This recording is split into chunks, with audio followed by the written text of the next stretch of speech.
Keith, I'm so excited for this conversation. Welcome to the show.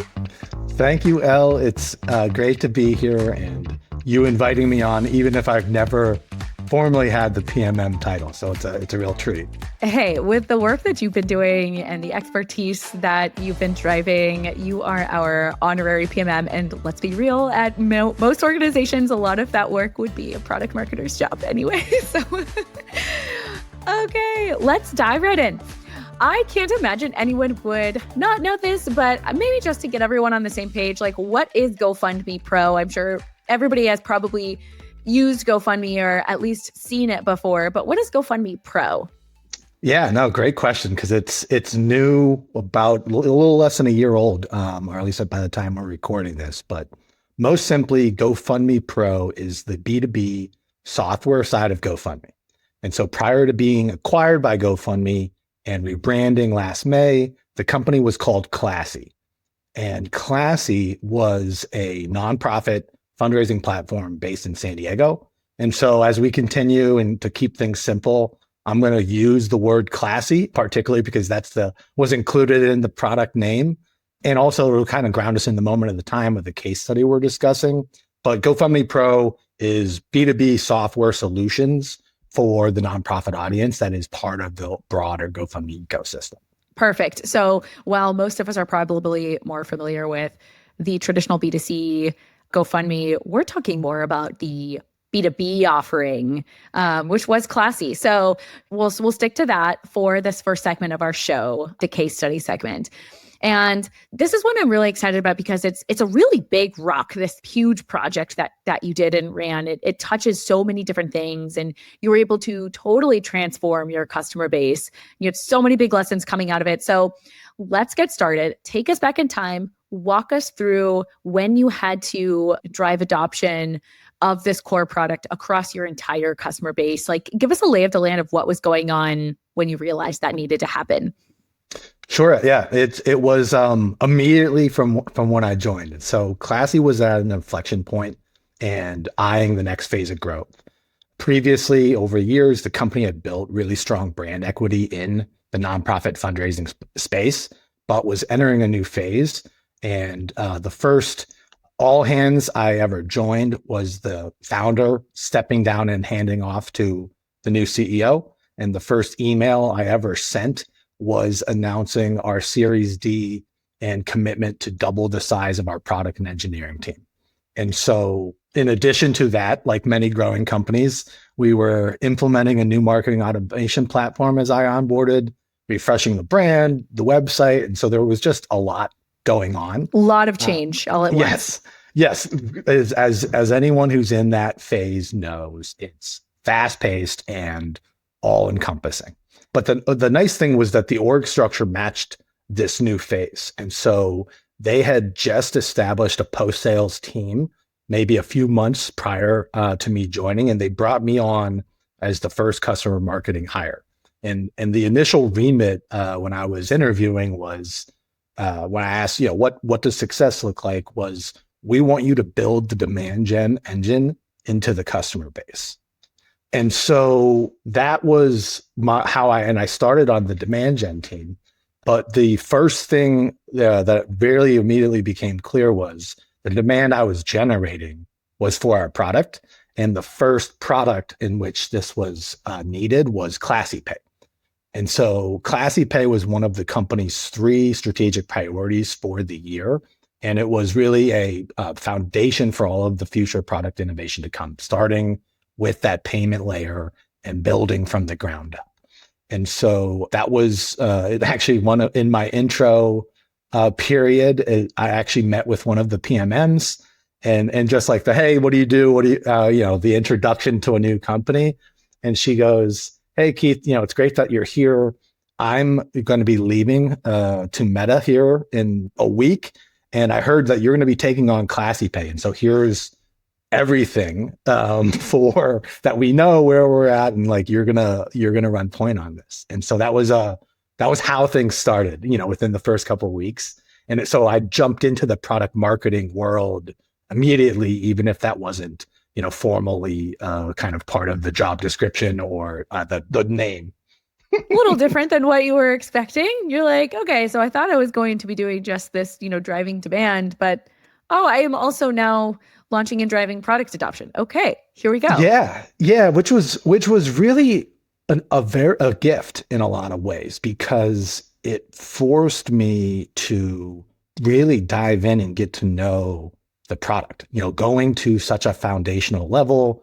It's not just a lot of marketing, particularly outside of product marketing. It's content or messaging or ads and some of the things that you find in demand gen. But this was really product marketing at its core, and which I think of product marketing as the most core aspect of marketing. And so it really was, it was a fun project, but it was a great way to learn and really get into roadmaps and sprints and all the things that come with a product organization. Absolutely. Oh my gosh, I feel like we should do another whole episode where we just talk about your kind of like career discovery into product marketing. So when you realized this, okay, so I'm taking back to the moment you just started, there's all this massive change that's happening in the organization, and you're now given this huge project. How did you even begin to approach that? Yeah, great question. So continuing on the context setting, at this time, about 60% of the donation volume, and I'll may use the acronym GDV, was kind of gross donation volume was. I was going to say gross donation volume. Yeah. Okay. How much is coming through the platform is the one of the primary KPIs. And so about 60% of that was on Classy Pay, but the features were light, but about to start rolling out a whole suite of capabilities and things to the Classy Pay product line. And those remaining 40% of the GDV was fragmented across different processors. And obviously, as is often the case with either go-to-market or adoption, the biggest opportunities were still lagging and they were concentrated in the enterprise segment. And so overall, we had product momentum, but we didn't have, particularly with a new post-sales team, a new customer marketing hire, and all of that was happening in the company, we didn't have a system-wide adoption or go-to-market system for customer growth specifically. And adoption was required Classy Pay adoption was required to unlock this next phase of business. And so my job was to drive the product marketing and adoption strategy for Classy Pay across the customer base, while also kind of building the innovation narrative that is going to fuel the rest of the increased velocity to come over the next several years. Because this was, year one of 5. And so this was a great starting point. That was no small feat. Yeah, no. No problem. Yeah, let's go. Yeah. And the reality was this wasn't just like a feature launch, because Classy Pay was the product, and then digital wallets would be one, and then recurring frequencies would be another set, and then PayPal and Venmo. And so it was really a holistic way that across the base of how do we kind of talk about where we're going and what we're prioritizing. But I quickly learned that this wasn't just like, oh, turn the feature on in a product. It required, because of its nature as this foundational piece, as the payment infrastructure, it required contract changes and then operational migration for the customer, in which they had to rip and replace their product thing. And so, you get into contracts and rates and fees. And so quickly I realized that this wasn't just hey, this feature is available, here's how to turn it on and here's why. The switch. Yeah, there wasn't a button. Actually, we had to create and build some of those buttons. And so that was an interesting learning, and really was where realized that the real task was we have to build the go-to-market system and get these customer growth teams who would be doing that, kind of all orchestrating in concert with marketing, product marketing, lifecycle, and the product team for the in-product behavior. And really, I always looked at it as we're building the customer growth engine. And this is something that ultimately we'd be able to use and reuse and refine for all the future products to come. And so my goal really was, we're at 60, we want to get to 100. Like every customer is Classy Pay. They all need to be on it. And so that was kind of what I was looking at as we started. Okay. So I want to call out something that I think a lot of PMMs maybe miss here. Like a lot of PMMs really express like benefits, right? Benefits of a product. But I think what you had to do is you had to like take that a step further as you started to think through, convincing. Because I want to like take us back to the idea of like change, right? And changing behavior. And to your point, like it wasn't just going to one persona to say, hey, here's the button. Well, you had to create a series of buttons to do that, but here's how you do it. But because of the nature of the product and the as you pointed out, the contracts that needed to be signed and everything, you probably had an entire buy team of stakeholders within the customer's organization that you needed to touch and change their mind in some way. And before you could even do that, you had to go back and create those internal go-to-market systems within your own teams. So this is quite a lot of change management and convincing and persuasion that needed to come into play here. So how did you do that? Like, I know we're going to get into the playbook and stuff, and we have you had this big lofty goal of taking like 60% to 100% of customers to get onto Classy. But give me like the high level tactic or strategy that you use to really express some of those, or moving away from just product benefit to actually convincing all of these different stakeholders to get on board with this vision.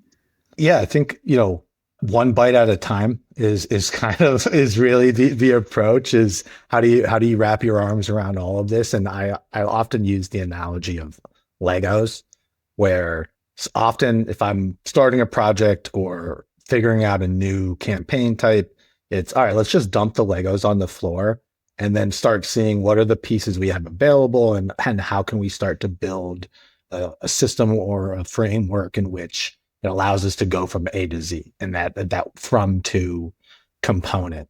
But I think it was, when I think back at this project, it was a blessing in the sense that it was product marketing plus B2B go to market, in the sense that you quickly learned this is a multiple buyer persona buying committee. There isn't going to be one message that's going to move the needle on all of these. And when you looked across the customer base, everyone was at different needs or problems or stages. And so really started by just dumping everything into a spreadsheet and just like, what is the go-to-market foundation that we have? Or where are we at, kind of like an audit of, what assets do we have? Do we have a landing page? Do we have, a core value proposition and things like that? Where does Classy Pay fit within the life cycle? And really, the benefit of coming in new was I didn't have any preconceived notions. And so I really could look at this as what's really happening. How do people onboard? How do people, use the platform? When do they log in and log out? Who are the key people that are using it? Then moving into like, okay, segmentation. And so when we look across the enterprise segment, when we look across, mid-market and the emerging segments. So that just really kind of like wrapping your arms around and just dumping it into the spreadsheet and trying to think, okay, where are we at? And now what do we need to start building? Where are the gaps? Where are the areas we can refine? And so that was kind of step one, was just ingestion, intake, and trying to organize things into a go-to-market motion. The second thing was then I always start kind of with an STP approach. And so the segmentation, the targeting, and the positioning. If, I'm ever unsure, that's usually a place where I start is who are we talking to? How are they unique and different and vary from each other? How do we want to prioritize within those segments? Who's the most valuable, the most profitable, or the ideal profile? And then how do we position those various things? And so when I looked at the segmentation, it's, I mentioned by the customer type or the size was one way. Where they're at in the life cycle was another. And so attaching this product within onboarding was the first place that said, hey, every person we get to onboard on Classy Pay is one less customer that we're going to need to get adopting later. And so you're creating, by getting it in adoption, you're creating less need for adoption down later in the life cycle. And then, which processor are they using? There was difference in how we compared and how we wanted to position or flex different areas of the value proposition depending on their current provider. And then lastly, it was kind of like within that segment type of revenue potential. And so we really did a good job of identifying, because of the nature of a payment processor, volume makes a big difference.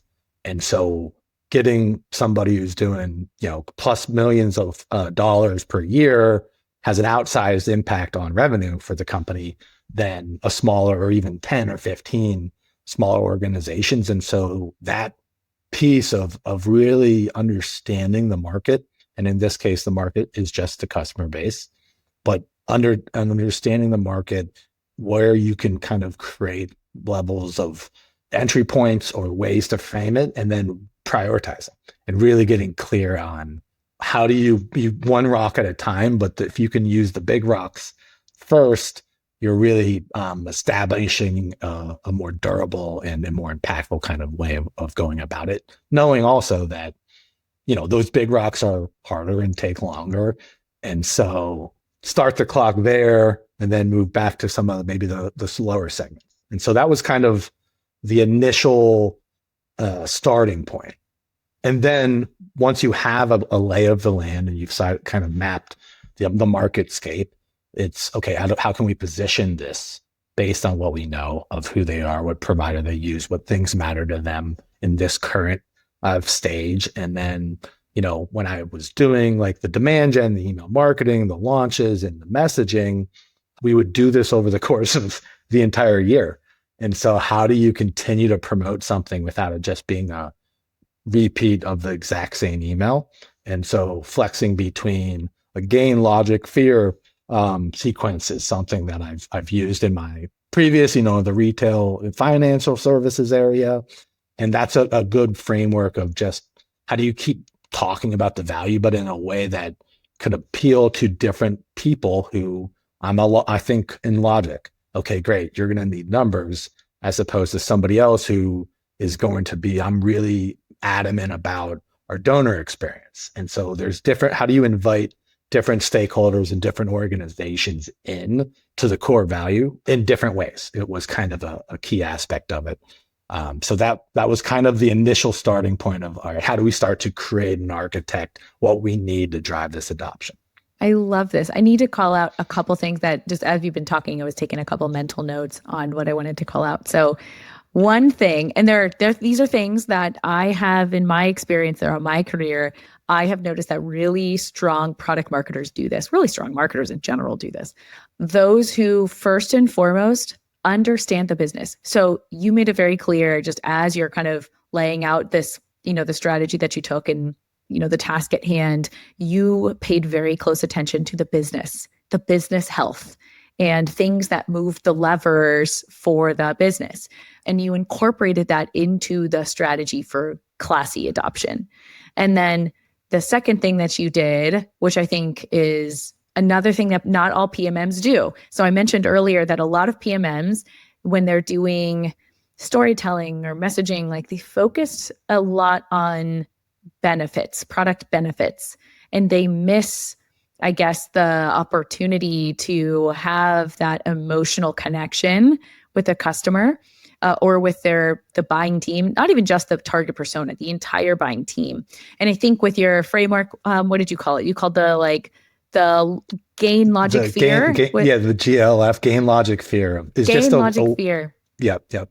Yeah, I think that's a really strong way to think about like the emotional, how you're going to ignite the emotion for, various stakeholders. And there's lots of different frameworks out there to use, right? It doesn't have to be that one, but that one works really well. It worked really well for this particular scenario.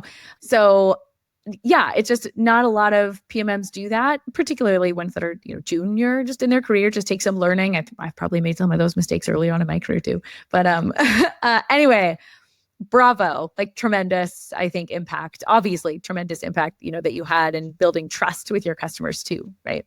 Yeah, well, I think the thing about the gain logic fear is you can replace that with whatever frames you want. I think the key to me is that it's how do you take the same thing but frame it in different ways, knowing that everyone's different. Like there's, particularly in B2B, it's easy to get like laser focused on firmographic stuff of we sell to a business and it's no, you sell to people in a business. And so one of the things I always hold in my brain is we're not optimizing landing pages, but we're optimizing thought sequences. And this idea that like, how do you get people who think and have different goals and aspirations and feelings about stuff to all land in the same destination?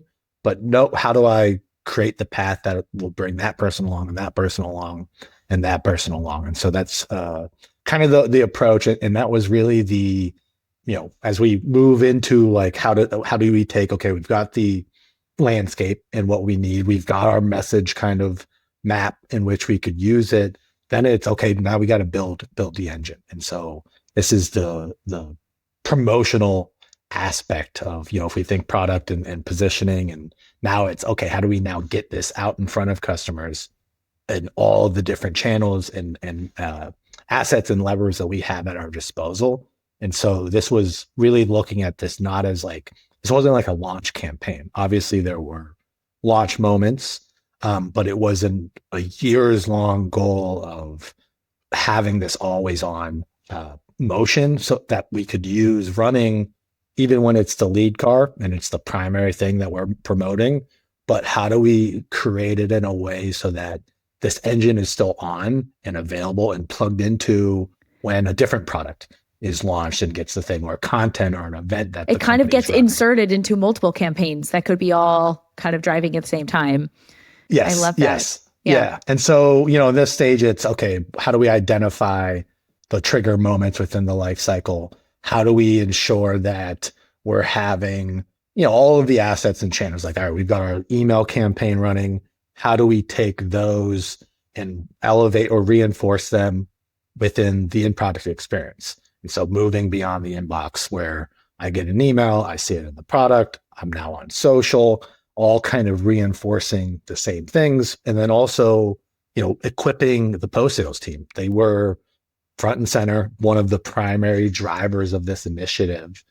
They were the ones going and doing the contract changes and negotiations. And so equipping them with and thinking of them as a channel in and of itself. And so thinking of how can we have vary the messaging, like if we're thinking email marketing, of brand level message, personal message. But like you can say the same thing, but with a different frame. And some people will see the human reaching out, the other one will see this, but they're all kind of orchestrated and reinforcing and cross promoting one another so that each of the sums adds up to a greater whole. And so one of my philosophies that I've maintained is you reinforce the last positive behavior and then you prescribe the next logical step. I love that.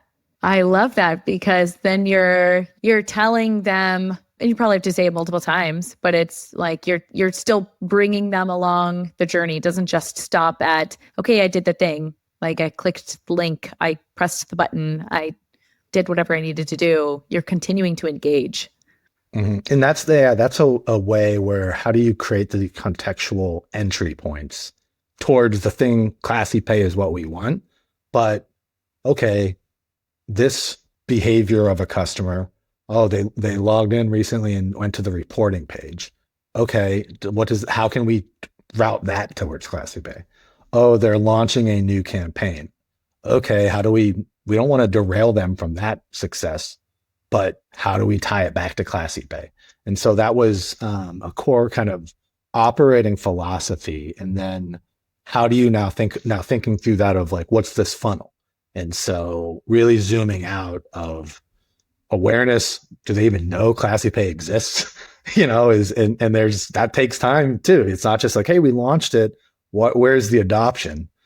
it's okay, well, we have to make sure they know most people didn't open the first email. And so that's kind of what are the things when I get back to the audit within that document, what do we have to help us make sure we're expanding a solution awareness across the base? And how can we track to see indicators of like, yeah, no, they're aware they've engaged in some capacity with content or landing page or whatever. Then what is the next thing that indicates, all right, they're showing interest. It's not just, passive consumption, but they're looking at evaluation assets or, signing up for, the sign up, the demo or the sign up page was a key kind of conversion point for us to kind of move them to that next phase. And then, okay, even when they sign the contract and they say, okay, yeah, we'll do it, that is still not adoption. And so we track it. Hey, this is a closed one. They've got it, but they still have to go into the product, turn it on, connect the pipes, for lack of a better word. And so that was one of the areas where we found that stalled activation became its own segment, where over the course of a year, we would see, oh, okay, like, look at these people all signed, they're all but like, it's still not on. And so did they get caught up with something else? Did they all of a sudden change their mind? And so we had its own bucket and would work on a stalled activation re-engagement campaign. And so knowing that, none of these things are going to be linear, trying to figure out where within this funnel of adoption are we stuck? Where do we need more? Where is there a log jam? And so that's where we would, with target specific interventions for that cohort, follow up with the person who they worked with to close the deal, continue popping in product messages so that it's like, hey, last step, you just have to turn the button on. And then, and so the next phase as we're going through this and try to not take forever breaking this down.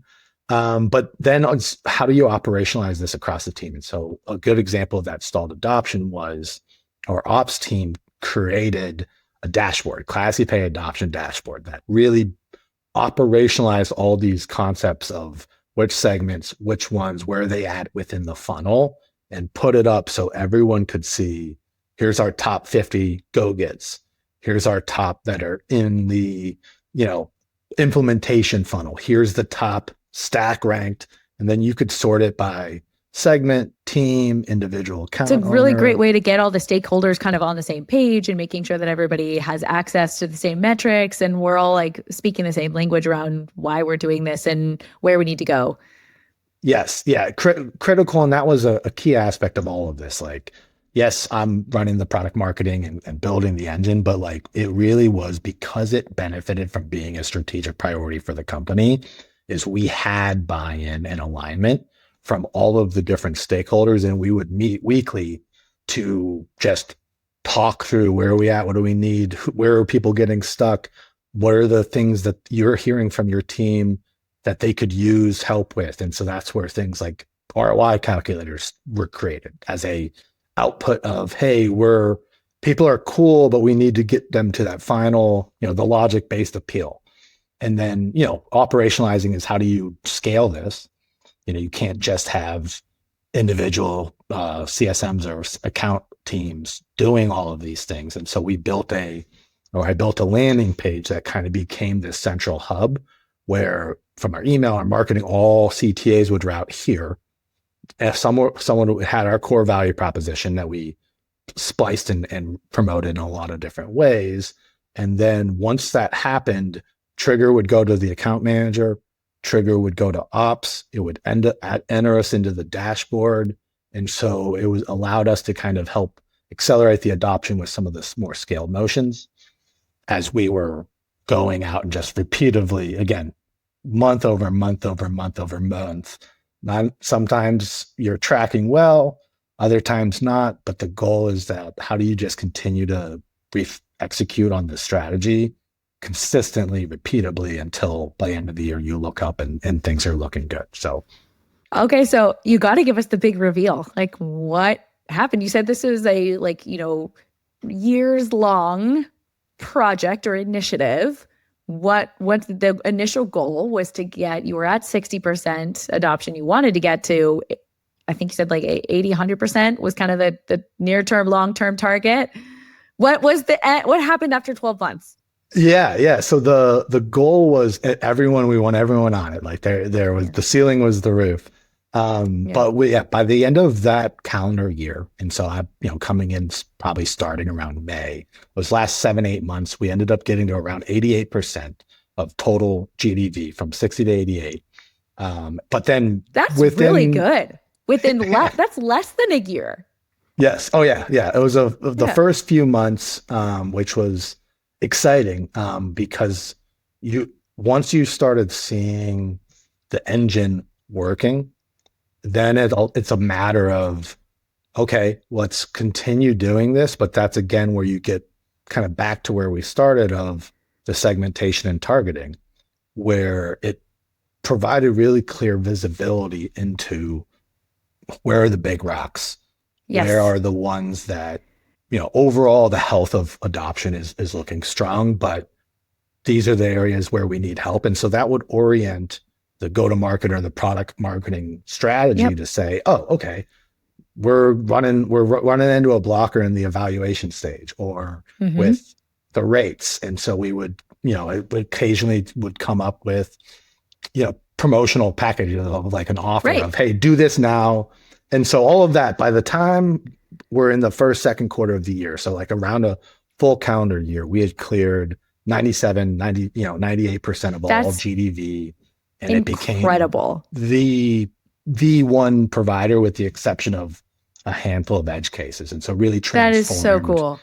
Yeah, no, it was an exciting and, again, a collective company strategic priority, but it was also, satisfying to see how do you come in with a plan and a goal and a strategy. And so seeing it pay off and work within a relatively short window was very encouraging. The biggest things that stand out to me from your story are that you had all your stakeholders and you guys, we are on the same ship and you're all rowing the same direction.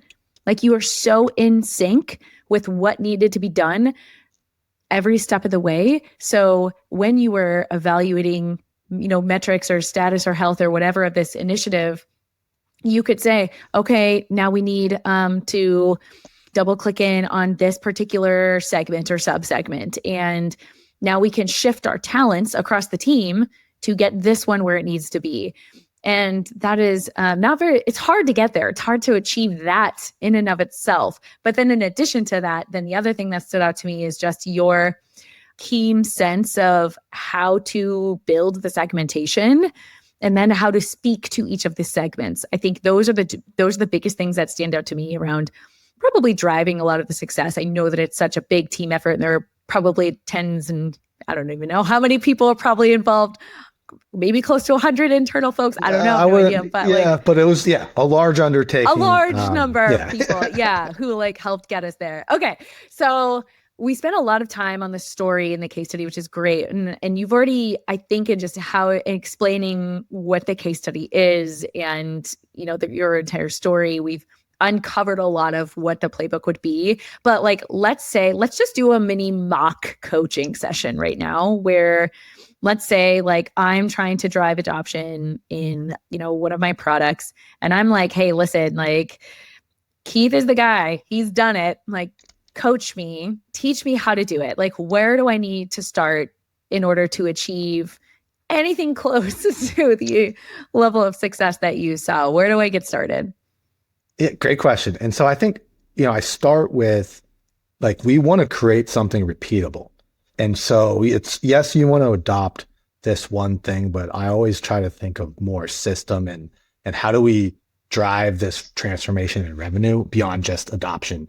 And so again, when we get to, I'm entering, I need to drive adoption for whatever it may be. I start with the segment and targeting and positioning.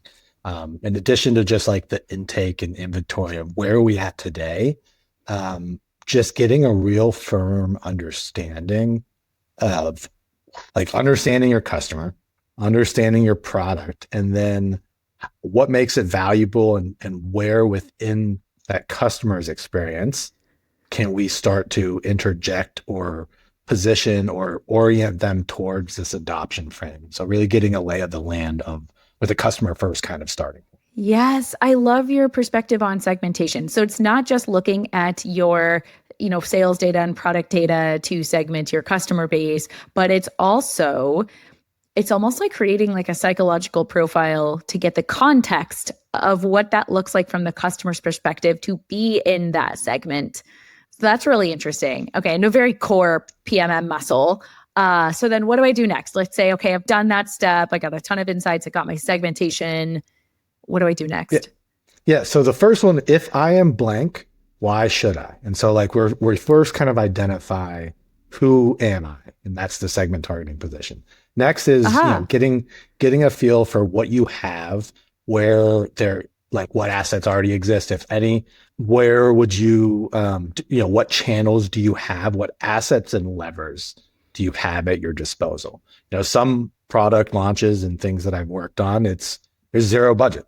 And so like your channels are email, any in-product messages you can do, and the teams that are engaging with customers. Others. And so like just really getting all right, I know who we are trying to appeal to and all the varieties in that fit. And then what do we have? What do I have at our disposal to then reach those people? And where do maybe the channels or where you can engage them, or what assets maybe don't speak to some parts. And so really kind of connecting the who and the what in that second step. Okay. So in the second step, it's almost doing an audit of what do I have available to me in order to speak to those? Like, what are the communication channels I have to reach all of these segments? And then now what do I say, or what do I use? What's the medium of choice to get my message out there? Okay. And then what's step 3? Yeah, step 3. So we'll build it as we go. If I am this customer, why should I adopt blank rather than not adopting it or using something else or insert any other trade-off alternative decision that is? And so from there, then it's solution mapping.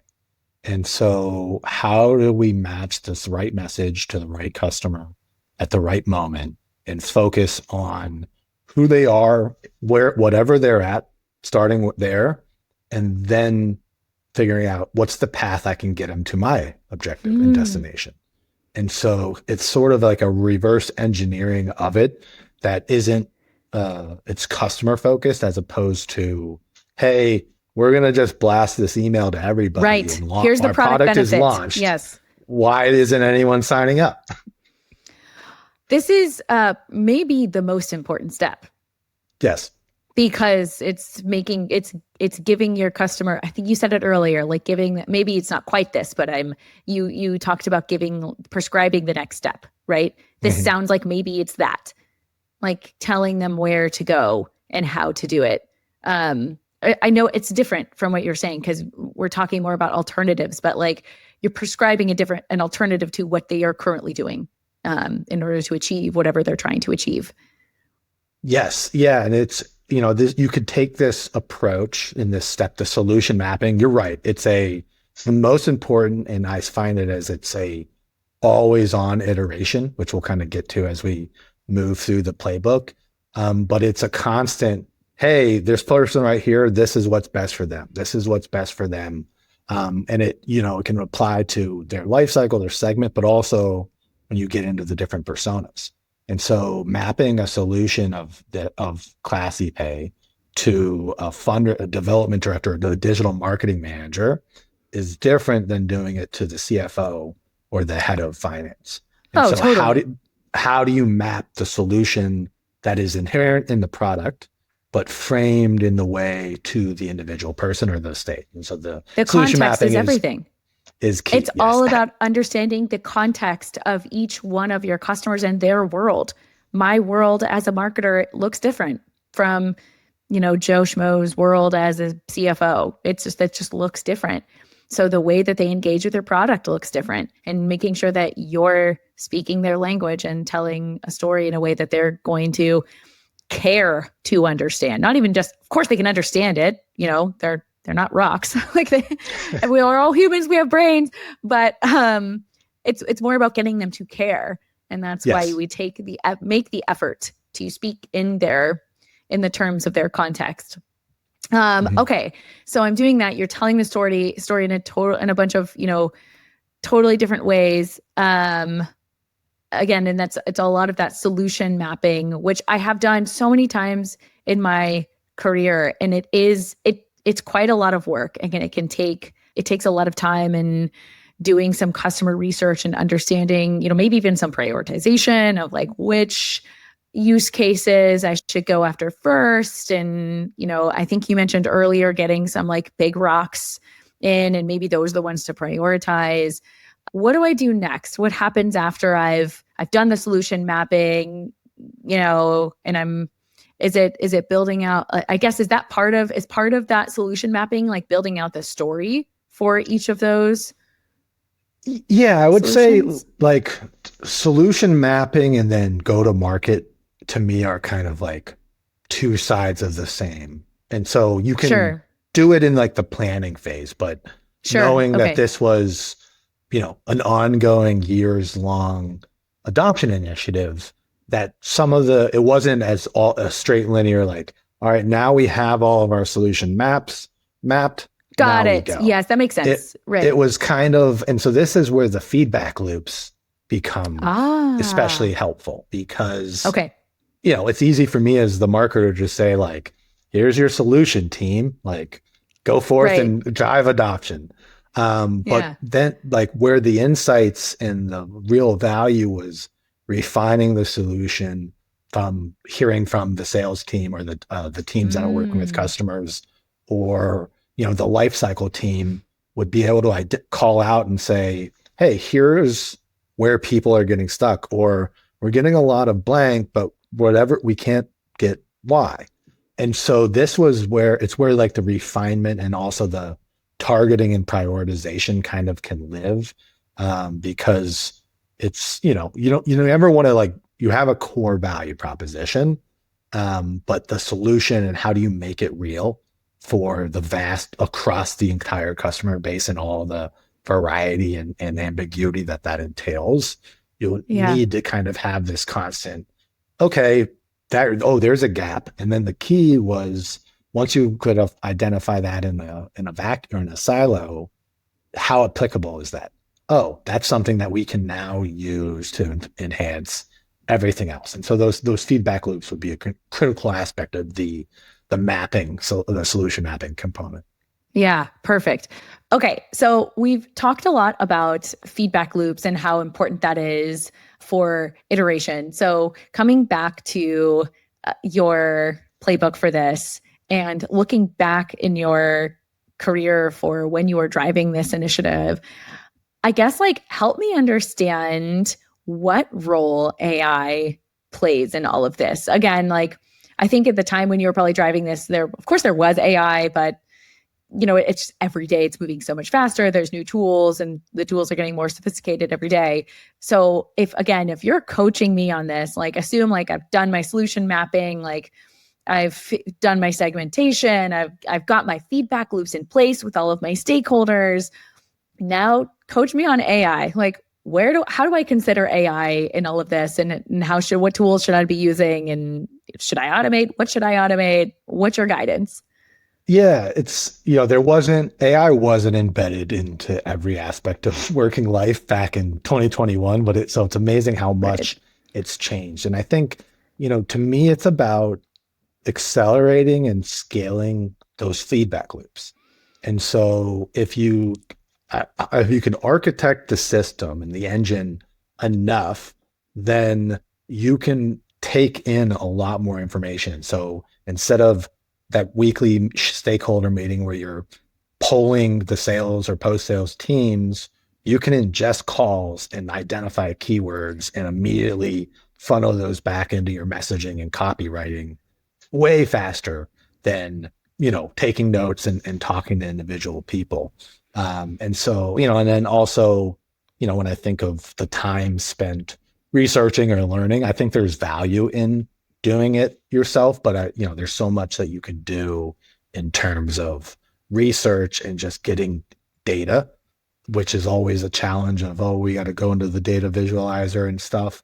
I think it really equips product marketers today to kind of be the orchestrator of the engine, because the amount of times you're having individual meetings, you can consolidate those and get those same outputs in way less time and a lot faster. So funneling it right back into the growth flywheel is a key aspect of that. Yeah. Okay. Such a great tip. And I think these days, I mean, I'm hearing PMMs who are building entire, agents, for lack of a better word, or for embracing the buzzwords now, building an entire agent to ingest, so to do some of that segmentation analysis, leveraging call recordings. And I agree with you. I do think it's worthwhile for PMMs to do some of that research and investigation themselves, just to increase your own confidence, right? So you know what you're talking about, so you feel, a bigger connection to this project that you're driving. If everything's too AI generated, then I think it's more of like it kind of influences your personal connection to what you're working on. And then sometimes that can influence the output. So I think having a stronger connection to your work is important. So that makes a lot of sense. Okay.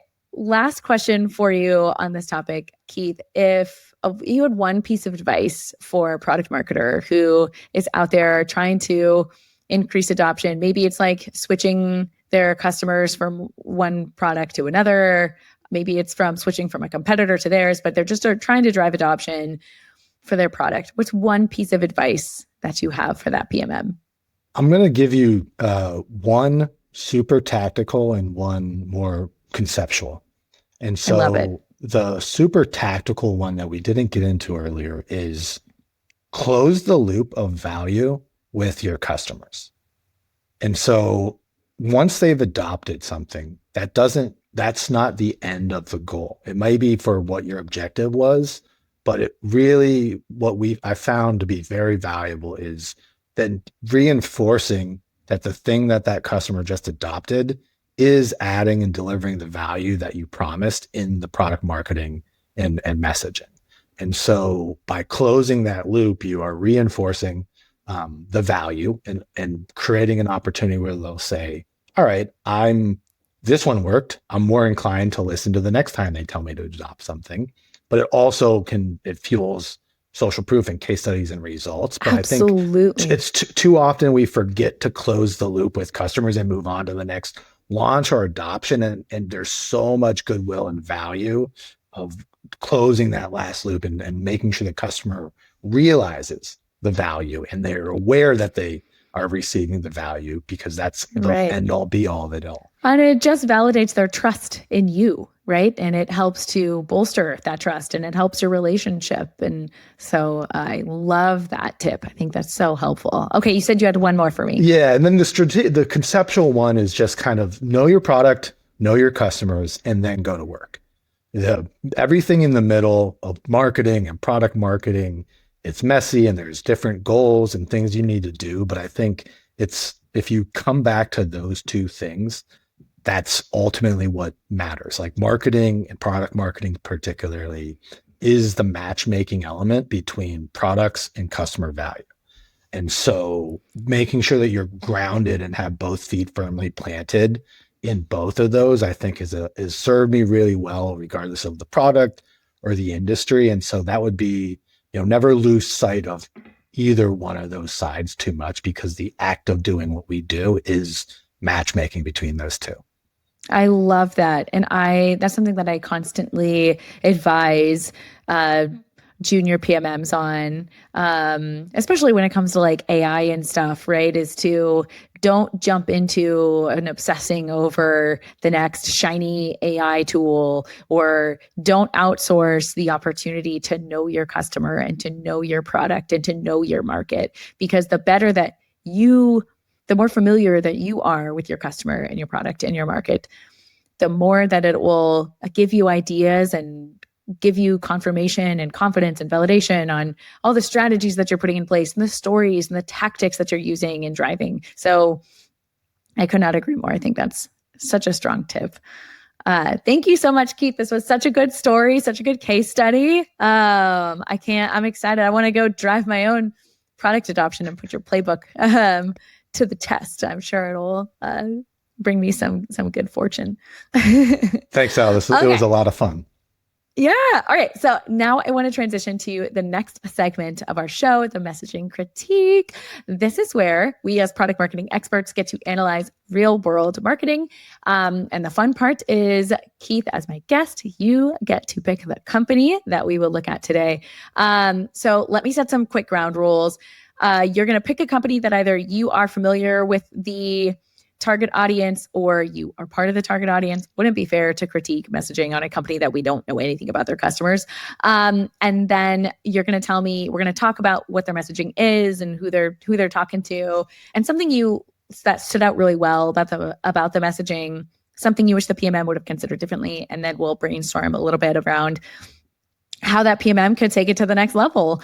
So without further ado, reveal the company that we will be looking at today. Thanks. I'm excited to take part in this. I really enjoy the ones you do. So for our episode, I chose Wealthfront. I love it. So for those of you who want to follow along, wealthfront.com. It's just as you would think it's spelled, WEALTHFRONT.com. Okay, so I just went to their website. Give me a quick overview on how they represent themselves from a messaging standpoint, at least, based on their website. I love it. So for those of you who want to follow along, wealthfront.com. It's just as you would think it's spelled, WEALTHFRONT.com. Okay, so I just went to their website.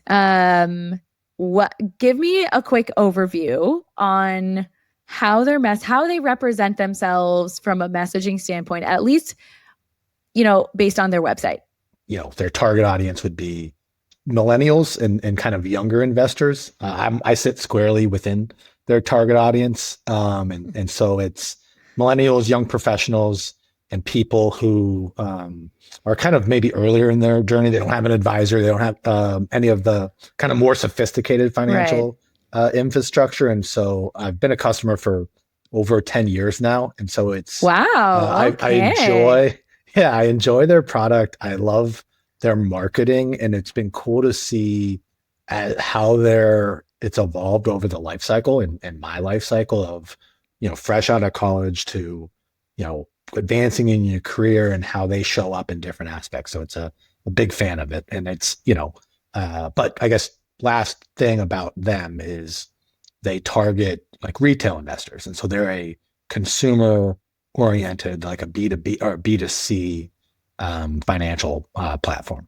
I love that. And great that you've been exposed to their product for so long, because then you can speak even more to, how much the messaging is resonating and how it's changed. So on their homepage, they've got, it's basically an immediate offer. It says earn up to 4.2% APY, or your cash earns at a base 3.3 APY and higher. So talk us through what that means. Like, what are they trying to say here? And why aren't they just jumping straight into, the traditional, this is who we are type of strategy for storytelling? Yeah, this is, I picked this one because it is jarring. That tip, it's not what you expect when you land on a homepage to have. I almost thought CTA, that I thought that I clicked on like a sponsored link, not their actual website. Yeah, no, it's interesting. And I think this is partially like a consumer finance, like the acquisition is a key aspect, but I like this. I selected this option because I like that they don't shy away from leading with their offer, and this was what attracted me and made me become a Wealthfront customer a decade ago. Their primary value proposition has always been, we provide more competitive interest rates then Mm. most bank, like whatever the maximum is from the Fed, will be offering that. And they do a really good job of reinforcing that for customers too. And so every time something changes, like, oh, the interest rates change, they'll send an email and say, hey, it went down because it's required, but you're still getting the best in it. And so this is their core value proposition, and they're not trying to become or position themselves as anything other than like, this is what we do, and then the rest will follow of what else do they do besides this kind of core value. Got it. Got it. So they're getting that foot in the door based on the core value, and then over time they're earning your trust, and they're able to get. I mean, it seems like they're able to get a bit more of your wallet share by, delivering you value. Okay, so walk me through, like, what did the PMM do really well, and then what do you wish the PMM would have considered differently with the messaging here? And so below the offer, as we scroll down the page, then the H1 goes into turn your savings into wealth. And so what I liked about that is it's a very clear from to. It's savings and wealth obviously kind of echoes their brand name.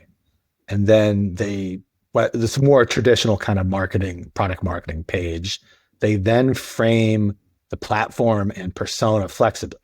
And so they appeal to, are you a DIY investor, or do you want a done for you solution set? We've got both of those ways. So I see. Yes, totally. Core value, then the H2, they have make the most of your money wherever you're at. And so this is their core value proposition that they then orient on 3 different specific use cases. And so saving, couples managing finances, different, how does this show up in the life for their various personas? And then they close with the tagline. And so sophisticated investing made simple is kind of the core positioning that they reinforce through everything in the product experience, to the content and their brand. It's about simplifying finances, automating it, and making it work for you. And so I like how it just all comes together, knowing it's the mic drop at the end. Yes. Yeah. It's really, I like the storytelling. I like how it unfolds throughout the scroll. And it's not what I was expecting either. So I like that. Okay. So what do you wish the PMM would have considered differently? It's, I think one would be to use more specificity. And so like they could elevate, again, it's a homepage and they have kind of their lead gen acquisition funnel leading. But I think that they could elevate, depending on who they're going after, but some specific product features, and not as only orienting towards like outcome and use case. Like, all right, we had make more money. Great. I think there's an opportunity where they could highlight like, hey, we automate your goals, and you can create a saving and investing waterfall. Or the other one would be maybe highlighting specific product keywords. And so things like an IRA or a checking account may be like clearer to call it out specifically for people who aren't as financially savvy or aren't able to kind of draw out like, oh, they do offer IRAs, or, oh, this is about checking accounts. But I think, at the level we're talking on the homepage and not drilling into any of their solution areas, it's a fairly good balance, but those would be a couple things. Got it. Okay. So if you were their, we'll say PMM coach, how would you advise them to like consider taking this to the next level? Yeah, I think I would bring their core positioning into that first section. And so it would be what we loved at the end of like sophisticated investing made simple. I would like to see that simplified also echoed at the very top in the H1, along with the goals and benefits-based message. And so it's kind of like, it's not just the closing CTA, but there's a bookend of reinforcing it from the beginning through the end. Simplified investing and money management is the through line that kind of connects each section individually.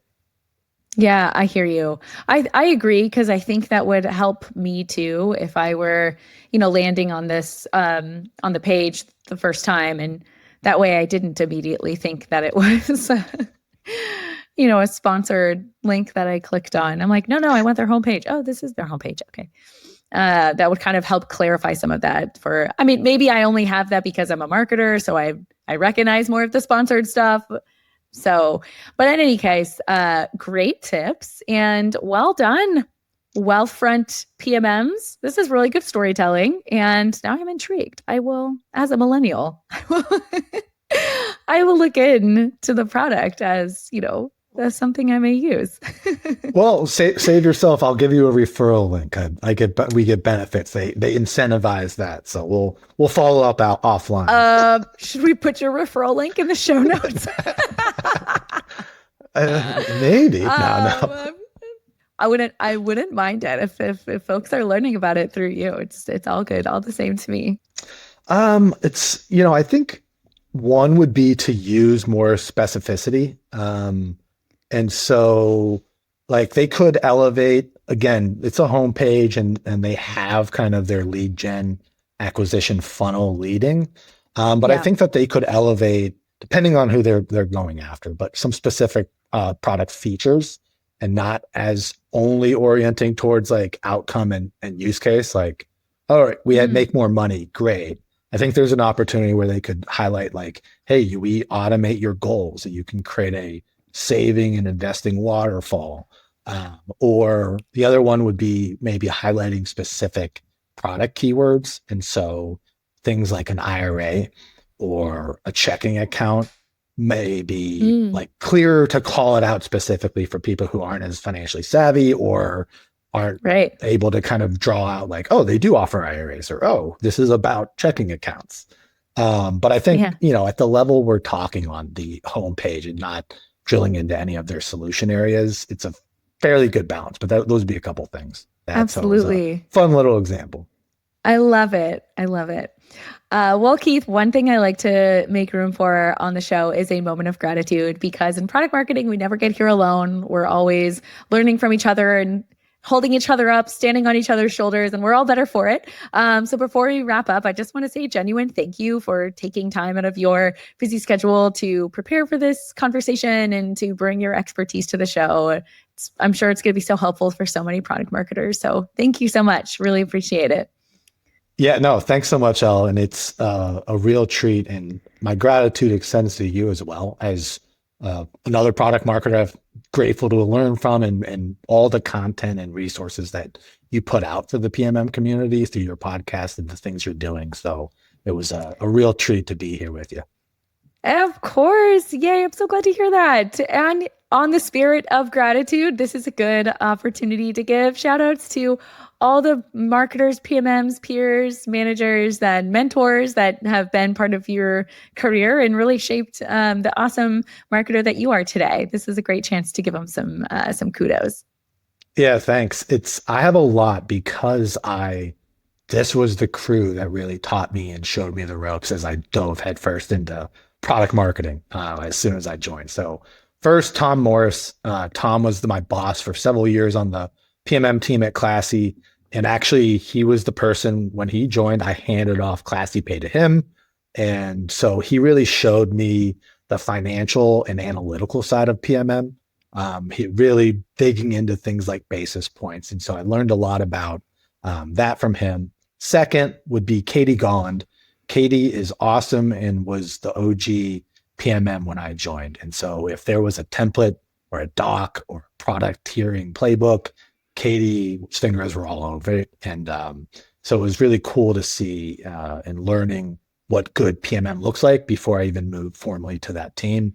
Then lastly, just a trio of Colin Majak, Megan Ferris, and Elaine Mosener. They were the 3 PMMs for 3 distinct product areas when I was at Classy and GoFundMe Pro, and they kept me extremely busy sequencing and orchestrating the go-to-market for a steady stream of launches, sometimes 3 all at the same time.